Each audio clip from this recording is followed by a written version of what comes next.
up? Y'all already know who it is. She's your girl Ice Cold, and we finna go ahead and get into this topic of the way you make me feel. Today is the POV for that.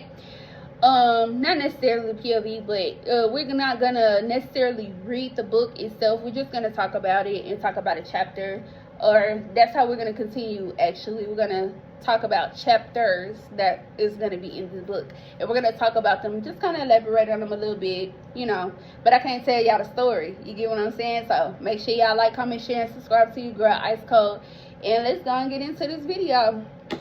Alright, y'all, so today we're going to talk about chapter 11.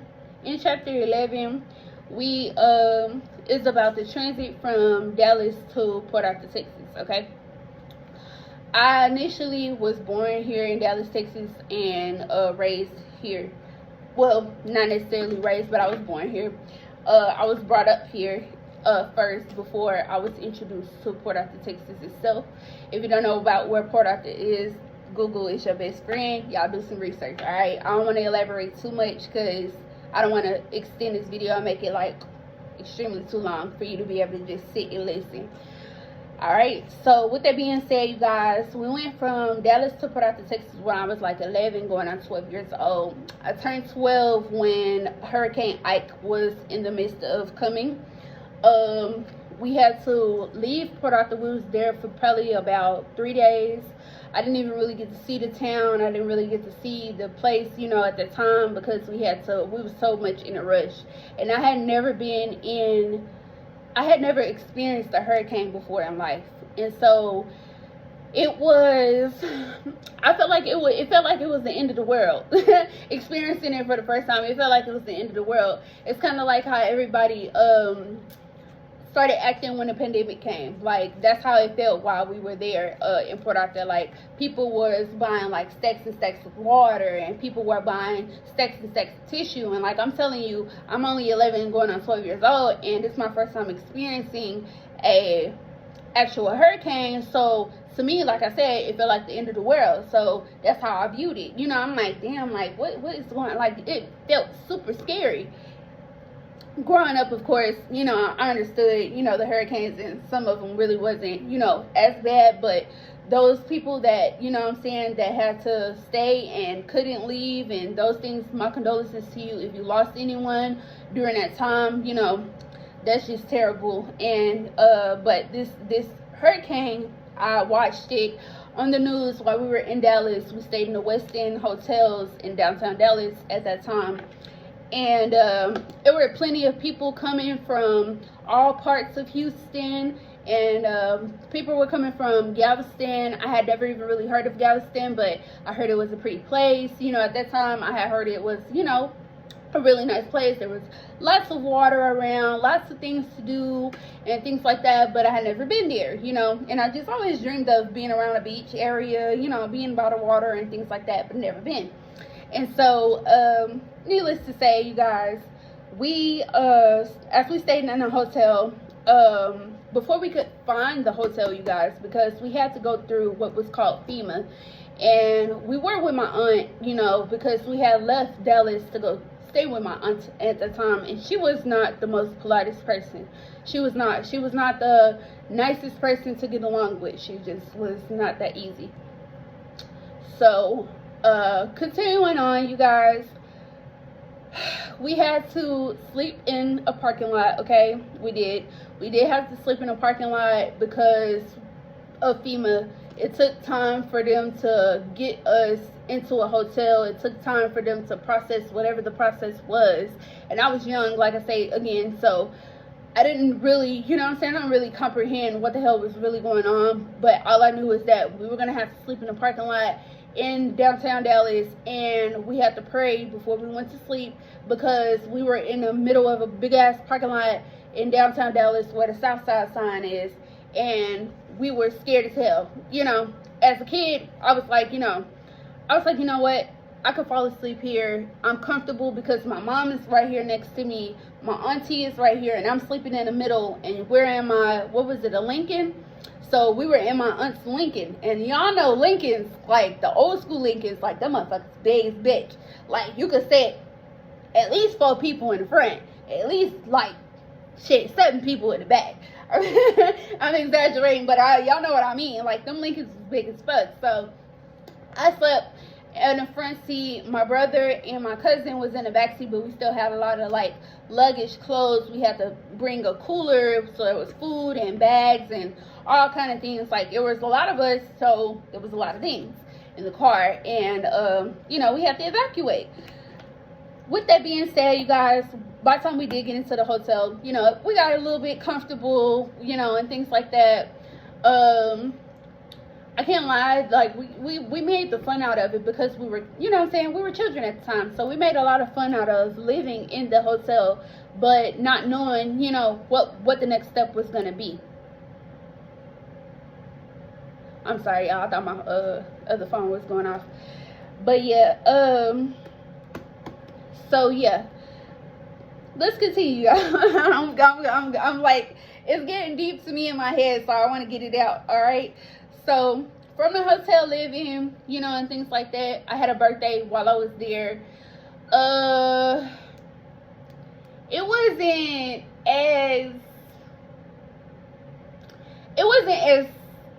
fun as the birthday that I was, you know what I'm saying, that I'm used to. It was more so like, oh yeah, happy birthday, you know, you turned another age, and that's what it was. And you know, we made the best out of it, you know.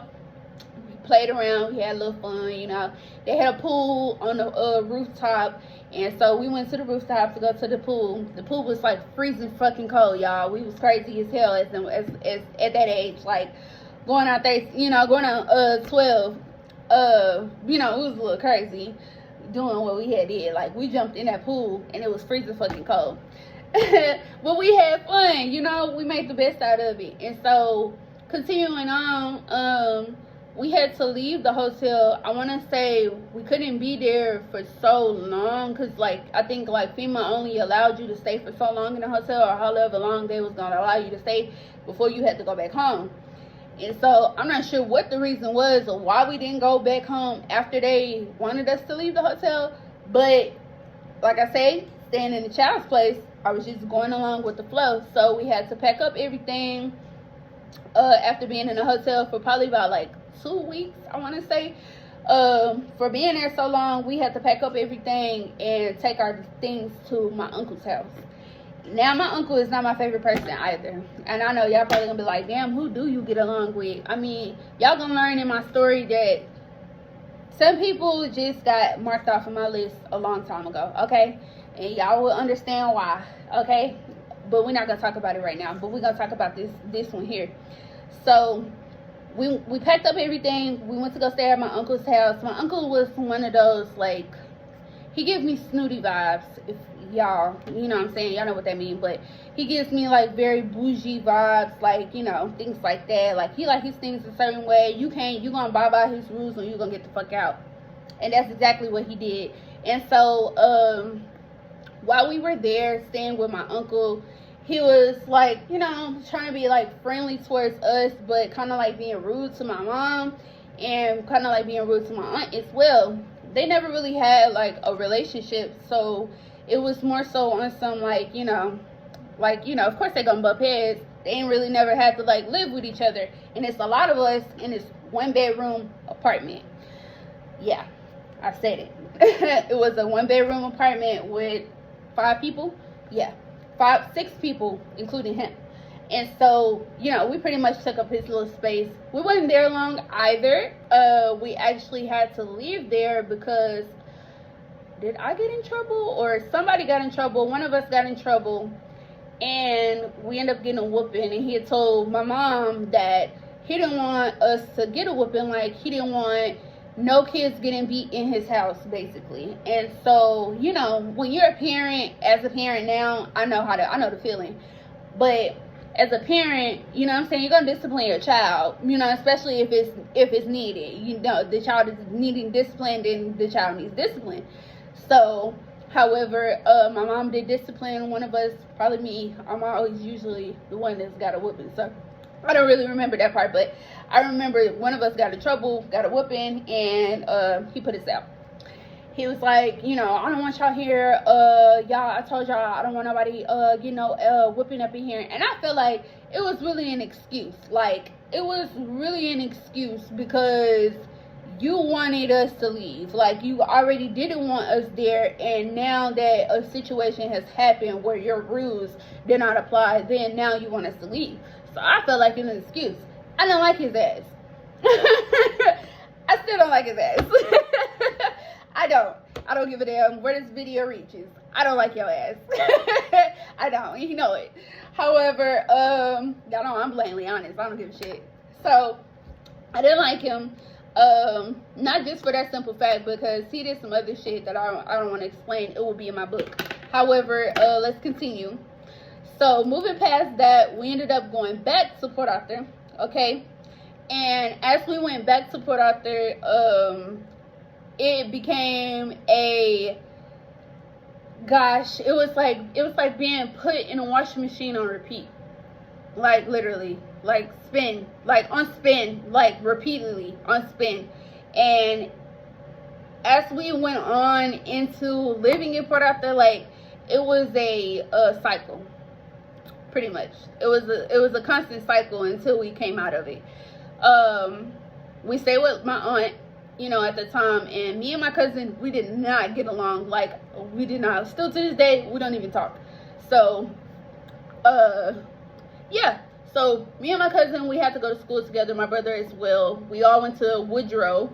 I want to say it was called Woodrow Wilson, and it was the building before they knocked it down. Now, I'm not sure what's there now. You can do your research on that. It's in Port Arthur as well. But the building was torn down. Before the building was torn down, I attended school there. And it was an elementary, might be an elementary through middle school. I'm not sure how far the grades went there, but I was too busy to focus on being a child.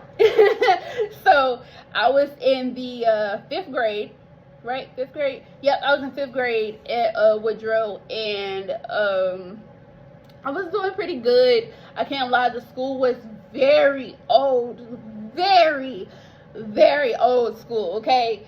And but the teachers there is what gave me a sense of peace. I can't lie, because harmony in a person is everything. I can't lie, y'all. And the teachers, they were so loving, they were so caring, they were so, like, you know what I'm saying, like they stayed on it. Like, they could tell if something was wrong, or they'll like sit down and talk to you, and they had that old school teaching, you know, like they were really old school, and I love that. I can't lie. Y'all know, if y'all ever met me for real in real life, you know, y'all know I'm a little old school when it comes to things. So I can't help it, and I like it like that. I'm just like that. I like that old school shit. So I like the new school too, but you know, some of the shit that y'all do is just not for me. So, continuing on, y'all. I love my school. I had fun. I had to play a flute for the first time. And y'all know how it is in elementary. They give y'all like the little things, you know, to do. And I can't lie, as a child, I was never really the one that got praised for doing good things so much, because I was too busy being a little busy bee and getting into things, you know. So when I finally would do something that was good and that was rewarding, it felt like, I don't know, I feel like a star. Like, I just felt super excited. Like, I was super happy, you know what I'm saying, to know that people was like clinging on to me and seeing that I was not a bad kid, you know what I'm saying, like I was a really good kid. And so needless to say, y'all, before we had the show in December, and I want to say, yeah, it was in December, because we had like wear Christmas hats and we played a Christmas song.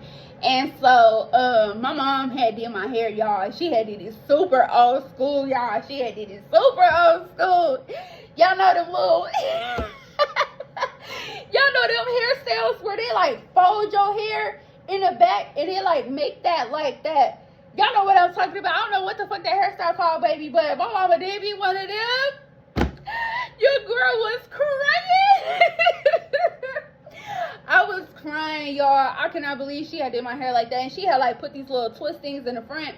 Y'all know how y'all like twist their hair up and y'all kind of like roll them up to make a little ball in the front. So I had like a bunch of them across the front. I had a bunch of them across the front of my head. And then the back was like rolled into that little wrap bun or whatever it's called. Like, yeah, so sprayed me down with some spritz and everything. She thought that shit was cute. I was crying. Yo, I was crying. I was like, I cannot believe she sent me to school like this. Like, oh my God. Like, I felt like my world was falling apart. So, of course, me and my cousin, we don't get along or whatever like that. She want to walk me to class all of a sudden. So, she clearly, like, see that I'm embarrassed by my hairstyle. Like, my mama did this old-ass hairstyle, but my hair was combed, you know, and I should have been more appreciative. My mama combed my hair. But, come on now. That's how I was feeling, like, come on now. You, for real? Out of all hairstyles, Mom, it's okay. She know I still love it to this day. But we went through that together. So, I came in the classroom, and my teacher, like, my cousin was doing too much. Like, she was, like, pulling on me, like, come on, go in the classroom. Go, man. You're doing too much. You're making a scene. Woo, woo, woo. I'm like, you're not even supposed to be in my hallway. Like, get the fuck upstairs. Like, move around. Like, go, bro. Go. I didn't say that, but I was like, you know, like, go. Get the hell on. So, once I got in the classroom and things like that, I think my mom came and, she was just, like, coming. I think she was bringing me something. I don't remember. I don't remember what she was bringing me, but I remember she had came. And I know she was coming for the show, too. But when she had got there, my teacher was like, yeah, you know, she was crying and everything. And I had to tell her that she looked really good. She was really cute, you know, and everything. And be proud that she has a mom that does hair and all of that, you know. And I was like, oh, my God. Like, why did she have to tell her that? Because now she finna get on my ass. Because she was like, you unappreciative, and I combed your hair and shit like that, and if you don't like it, you can take that shit down and wear your hair, da-da-da. But she wasn't gonna let me wear my hair any kind of way, y'all. My mom was not one of them. She was not about to let me walk around looking any kind of way. No, it was a no. So I was gonna wear it whether I liked it or not. That was what it was gonna be, okay? And I was a child, so you know. But being the child that I was, you know, I was a little picky about my little look. You know, I had already had crooked teeth at the time. My teeth was not always, you know, Colgate. Oh, I got the hiccups, y'all. But, oh my goodness. Oh, Lord. I got, anyways. But yeah. So, I already had, like, crooked smell and things like that. Excuse me, y'all. I really got the fucking hiccups. But yeah, so I had like a little crooked smell and things, and we went on to the show. I did the show. I enjoyed it so much. It had been since probably like my 3rd grade year since I had did a show in front of people. Excuse me, y'all. I'm so sorry. Them hiccups tearing my ass up. But I ain't got nothing to drink right here either, and I'm not getting up. So, let's continue, y'all. So, it had been since like 3rd grade since I had did the show. And moving forward, we ended up having to leave Woodrow. My mom and my aunt ended up butting heads. You know, my aunt was really a major pain in the ass. My cousin, I fought her so many days. I had to whoop her ass so many goddamn days. We stayed into it so many days, and she was way bigger than me, so she felt like she could pick on me a lot. I'm sorry, y'all, but she felt like she could pick on me a lot, and it just was not hitting for what it was hitting for. Like, I'm not the type of person that you can run over. I'm not the type of person you can run over, you know. I'm not the type of person that you could, like, you know what I'm saying, try to make yourself bigger than me. I didn't give a exactly how little I was. These hiccups, bro. But I didn't care how little I was. Like, I didn't let nobody punk me. It just wasn't happening. And I learned that while I was in Dallas, like, from my cousins and them. Like, I grew up with boys out there, so, like, punking me just wasn't what you was about to do. You wasn't finna punk me. Fuck that shit. So, moving forward, we had to leave my aunt's house and go stay in a hotel. Right? Another hotel again, Lex. Yes. So my mom knew, you know what I'm saying? She went to Prince Hall out there, but she ended up going to school in Dallas because they ended up moving to Dallas. So that's how, you know what I'm saying, we came about, things like that. Y'all wanted to know that part. However, backtracking back to, you know what I'm saying, where we at right now. When we stayed in the hotel, she had one of her guy friends, you know what I'm saying. I'm not going to name no names because that's just not what we're going to do. And even in my book, y'all won't see the names. However, she, you know, called up one of her guy friends, letting them know, you know, what the situation was. And I knew the guy, and I was very familiar with him. It wasn't like no stranger or nothing like that to us. And of course, my mom was going to make sure that we were somewhere where we were very much so feel safe, where we were very much so feel comfortable, and where we would be able to close our eyes and wake up and feel like, you know what I'm saying, like anything, you know, gonna happen to us. So we damn sure left the hotel. And my uncle, I can't name his name, but yeah, some of my people got things going on now. I can't say their names, so we're just not gonna do that. However, my uncle gave my mom his truck for the time being until we could, you know, figure out what we was gonna do. That way we could get to where we needed to be. And so once we did link with her guy friend, he lived in Beaumont, and so we ended up leaving Port Arthur, leaving Woodrow, and going to Beaumont, Texas. So if y'all know, then y'all know, do your research. Port Arthur and Beaumont is not that far from each other, okay? And so once we got to Beaumont, I was introduced to going to school at Caldwood. That's what it's called, Caldwood. So I went to school at Caldwood, and it was different. It was different. I felt like I was the biggest motherfucking 5th grader in the room. Except for there was a guy that was like, you know, he was tall as a motherfucker. But I feel like I was the biggest fucking, I was chunky. I weighed 145 pounds in 5th grade, y'all. Yeah, it's horrible. I was a big mama. I was a little big mama, okay? That's why I say I never was just an itty bitty little type. Like I was a little full figure little lady. So, but yeah, I was in 5th grade in Beaumont, and I can't lie, the guy, he ended up not being the guy for my mom.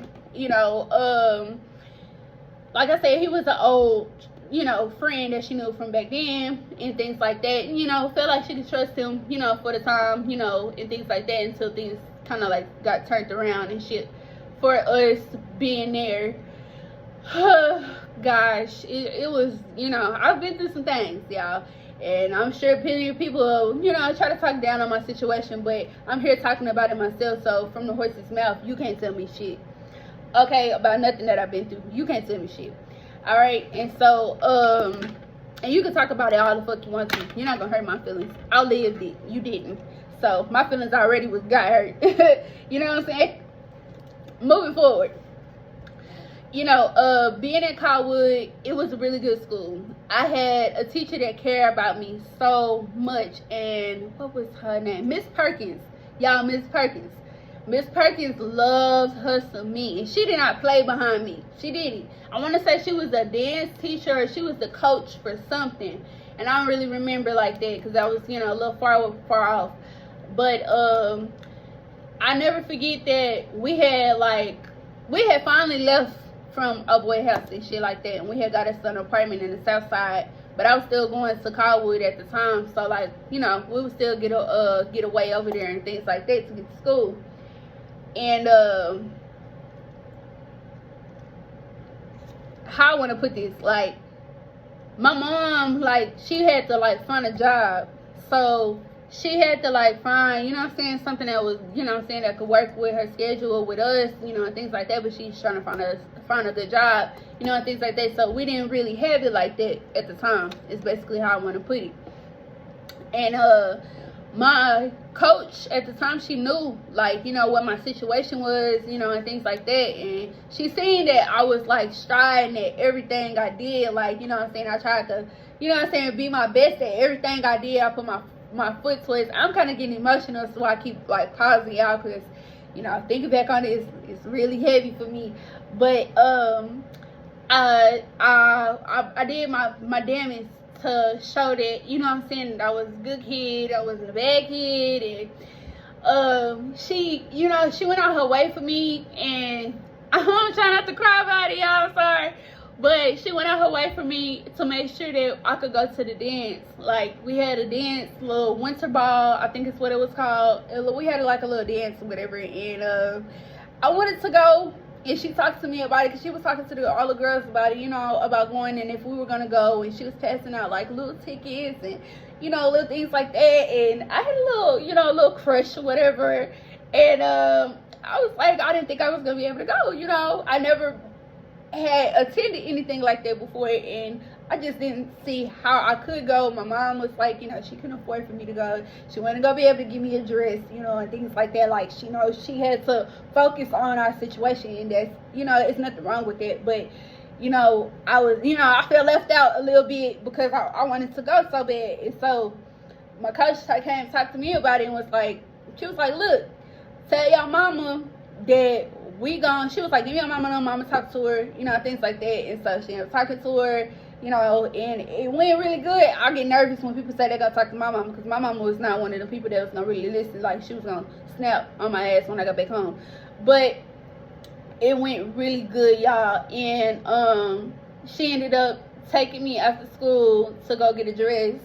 And I can't say like she took me shopping to go get a dress or whatever, but her people like had like nice ass dresses and things like that to choose from. And she was like, I got these dresses for you, you pick whichever one you wanted. And I felt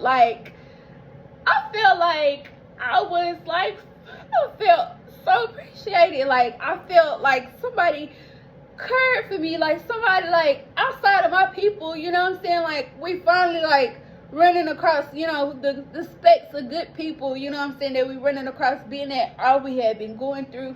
And so I'm sorry y'all if I'm getting emotional, but it's very emotional for me. Y'all gonna see me like probably shed some tears on some of these stories because y'all just don't know.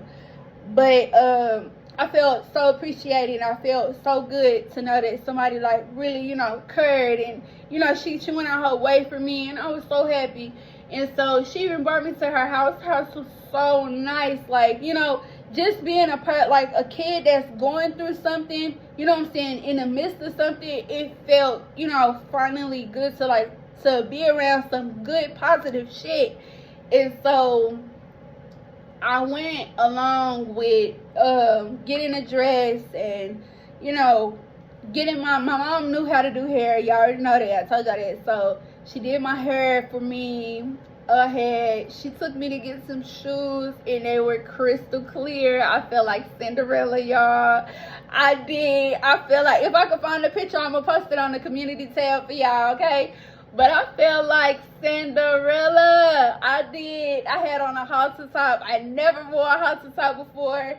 I could not wear a bra underneath it, so I was like, oh no, like, I gotta go out here like this. Like, I was so uncomfortable, and like, I didn't know how to really wear a dress. I had never really worn a dress. I was very tomboyish. Like, I was on some, like, I didn't wear a dress because it made me feel naked. Have y'all ever seen Fatherhood with the little girl? And she was like, I'm not putting that skirt on because I feel naked. Like, I feel like I left my pants at home. That was me. I was one of them. I was like, nah, I feel naked up underneath here. Like, my mom would be like, get some shorts, put the shorts underneath. I'm like, I don't like this. And I didn't know how to sit in a dress. I had to practice. It was like literally like the diary of, what is it called? The Princess Diary. I think that's what it's called. I think that's what that movie called. But remember, they had to like prep her and get her together. Like, she was just not for it. She was not really like all in the princessy shit. Like, she was like, the fuck?